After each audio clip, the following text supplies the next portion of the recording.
An ancient farming technique that uses far less water than traditional agriculture is getting new attention around the country, especially in the drought-stricken West. The NewsHour's Kat Wise has our report. In a greenhouse nestled in a valley near Half Moon Bay, California, farmer Ken Armstrong is tending to his herd, some 3,000 fish who are key members of a complex ecosystem that also includes some helpful bacteria and these floating leafy greens.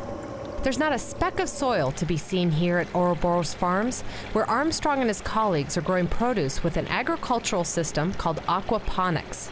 The fish are the integral part of the system. They provide the nutrients for the system.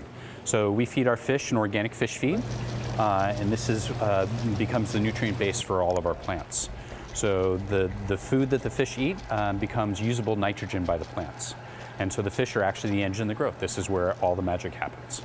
In other words, the fish waste becomes food for the plants, and the plants in turn clean the water for the fish. It's a delicately balanced system that requires some basic science to master. I had to do a lot of research, and there was a little bit of trial and error. We lost a few batches of fish before we finally just figured out how the whole system worked well.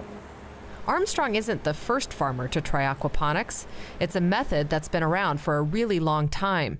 It's believed the Aztecs and ancient cultures in parts of Asia fertilized their crops with wild fish.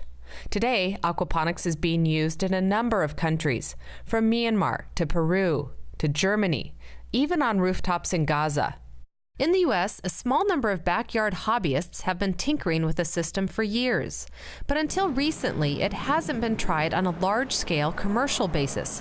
Now, the team at Ouroboros Farms and a handful of other operations around the country are giving it a go. This is like a conveyor belt of produce. Jessica Patton's official title on the farm is Plant Whisperer.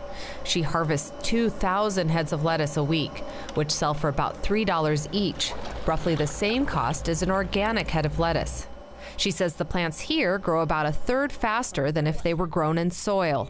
In traditional farming methods, the plant expends a lot of energy sending out a taproot and trying to find nutrients. We have a constant nutrient supply underneath the plants. The plants are able to expend their energy in growing instead of sending out energy in a root mass. Faster plant growth is one of the benefits of aquaponics, but the other big one is water usage, a critical issue in drought-stricken California, where a large percentage of the state's developed water goes to agriculture. Some in the aquaponics industry claim their systems use about 90% less water than traditional soil farming. There's almost no evaporation in these systems. The only usage of water comes through transpiration, what the plants actually utilize.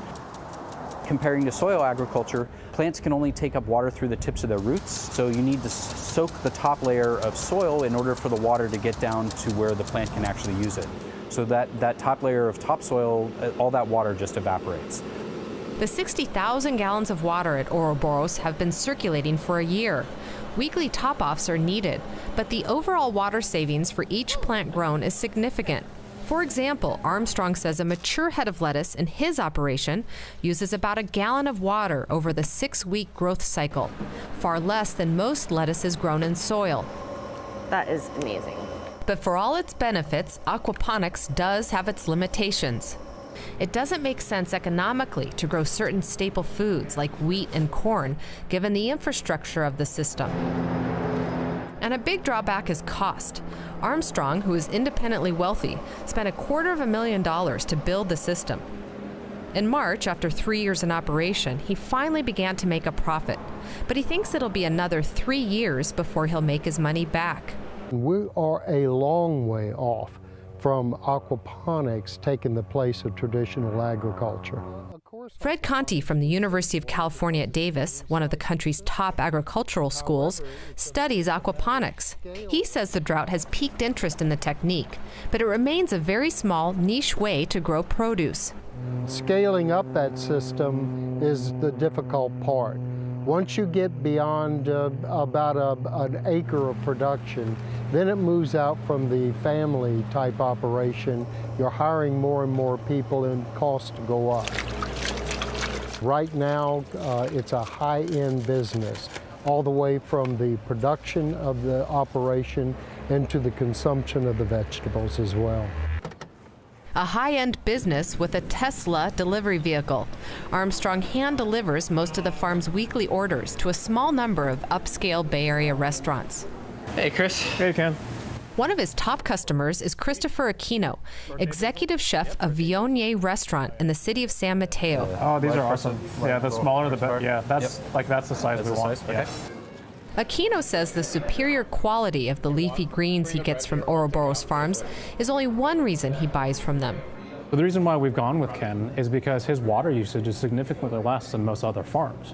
I had to be conscious about my water usage, and not so much of how much water is going down in my drains, how much water are my farmers using. Armstrong says that now that his farm is up and running, he intends to spread knowledge about aquaponics around the country. I honestly believe that this is the future of farming. You can do them anywhere. You can do them indoors, outdoors, in warehouses, on rooftops, empty alleyways, empty parking lots.